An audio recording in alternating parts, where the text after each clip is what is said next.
अस्सलाम वालेकुम and welcome back. आइए आज की वीडियो शुरू करते हैं। आज की मेरी वीडियो का टॉपिक जो है वो है हाई ब्लड प्रेशर। इनके हाई ब्लड प्रेशर क्या होता है और इसकी वजूहात क्या क्या हैं और इसकी स्टेजेस कौन सी हैं।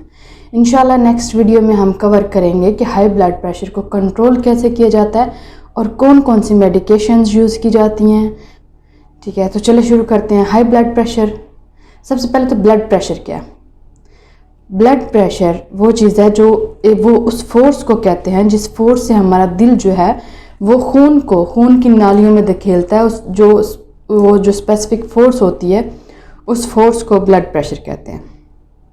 अब कभी कभी ऐसे होता है कि किसी बीमारी की वजह से या फिर जो खून की नालियाँ वो तंग हो जाने की वजह से या फिर कोई किडनी की डिजीज़ हो जाती है या किसी भी वजह से जो खून की नालियाँ हैं वो सिकुड़ जाती हैं, जिसकी वजह से जो दिल है उसको ज़्यादा पावर से खून को नालियों के अंदर धकेलना पड़ता है।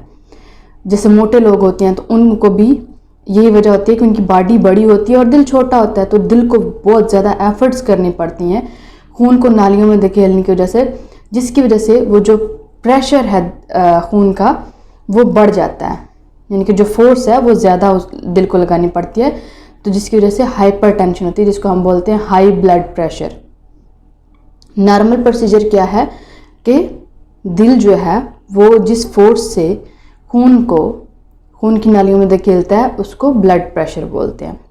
लेकिन किसी बीमारी की वजह से या नालियों के सिकुड़ जाने की वजह से या जिस्म के बहुत बड़े होने की वजह से दिल को बहुत पावर के साथ खून को धकेलना पड़ता है, तो वो जो एक्स्ट्रा पावर होती है उसको हाई ब्लड प्रेशर बोलते हैं। जो नॉर्मल रेंज है ब्लड प्रेशर की वो है 120 to 80, लेकिन इसमें जैसे थोड़ा सा ऊपर जाता है तो इसको कैटेगराइज कर दिया जाता है 2 स्टेजेस में, इनके stage 1 hypertension and stage 2 hypertension.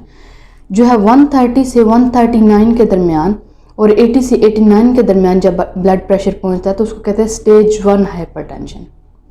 इसके बाद है स्टेज 2 हाइपरटेंशन, यानी कि 140 से अबव और 90 से अबव का जो ब्लड प्रेशर है उसको बोलते हैं स्टेज 2 हाइपरटेंशन।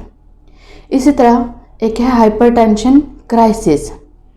ये बहुत सीवियर सिचुएशन है, यानी कि जब ब्लड प्रेशर जो है वो 180 से अबव और जो नीचे वाला ब्लड प्रेशर है वो 120 से अबव हो जाता है, तो उसको बोलते हैं हाइपरटेंशन क्राइसिस।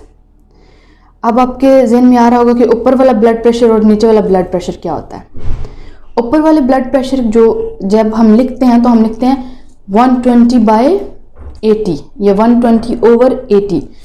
तो जो 120 है इसको बोलते हैं सिस्टोलिक और 80 जो है उसको बोलते हैं डायसिस्टोलिक ब्लड प्रेशर। अब हम बात करते हैं कि हाई ब्लड प्रेशर की काजेज़ क्या क्या है, क्या क्या चीज़ हैं या क्या क्या वजूहात हैं। सबसे पहले स्मोकिंग है, ओबेसिटी यानी कि ओवरवेट, फिर उसके बाद जी आ जाता है कोई सेकेंडरी डिजीज़ जैसे किडनी डिजीज़ हो गई, ट्यूमर हो गया। इसके अलावा फ़िज़िकल एक्टिविटीज़ यानी कि लेक ऑफ फ़िज़िकल एक्टिविटीज़, इसकी काजेज़ में वो एक सबसे बड़ी जो काज है वो है ओवर यूज़ ऑफ साल्ट यानी कि नमक का बहुत ज़्यादा इस्तेमाल। फिर वो लोग जो क्रोनिक अल्कोहल ले रहे हैं या फिर बहुत ज़्यादा अल्कोहल लेते हैं उनको भी वो भी हिट लिस्ट में होते हैं हाई ब्लड प्रेशर के।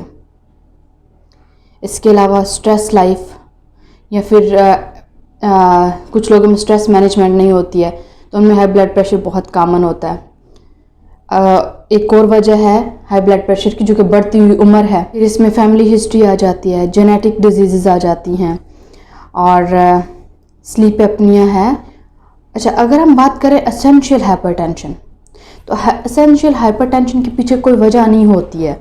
मोस्टली जो 90% केसेस हैं हाइपरटेंशन के इन यूएस में उनके पीछे कोई ख़ास वजह नहीं पाई गई, यानी कि उसकी कोई काज नहीं पाई गई है।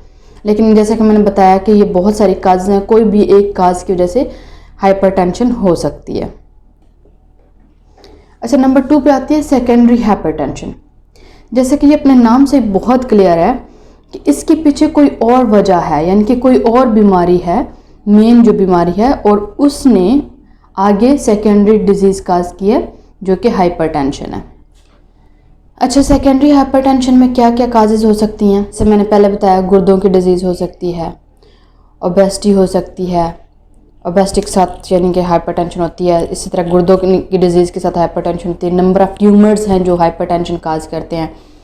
फिर एक मेन फैक्टर है फीमेल्स में कि ये जो है वैसे तो मेल में कॉमन है, लेकिन वो औरतें जो बर्थ कंट्रोल पिल्स लेती हैं, इनके बच्चों की पैदाइश की रोकने के लिए जो दवाइयाँ लेती हैं, उनमें ये हाइपरटेंशन बहुत कॉमन पाई जाती है। इसी तरह प्रेग्नेंट लेडीज़ में हाइपरटेंशन होती है। और वो दवाइयाँ यानी कि बहुत सारे पेशेंट्स को जो होती हैं ना, वो जिनका ब्लड प्रेशर बहुत जल्दी लो हो जाता है, तो उनको जो खून की नालियों को सुकेड़ने के लिए कुछ मेडिकेशंस दी जाती हैं।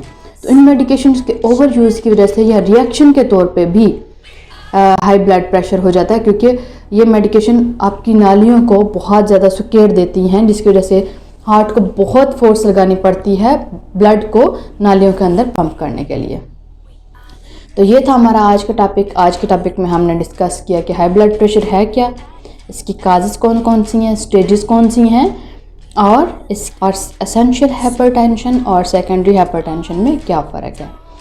इंशाल्लाह हम अपने नेक्स्ट टॉपिक में कवर करेंगे कि हम हाइपरटेंशन को कैसे कंट्रोल कर सकते हैं फ़िज़िकल एक्टिविटीज़ से और मेडिकेशन से।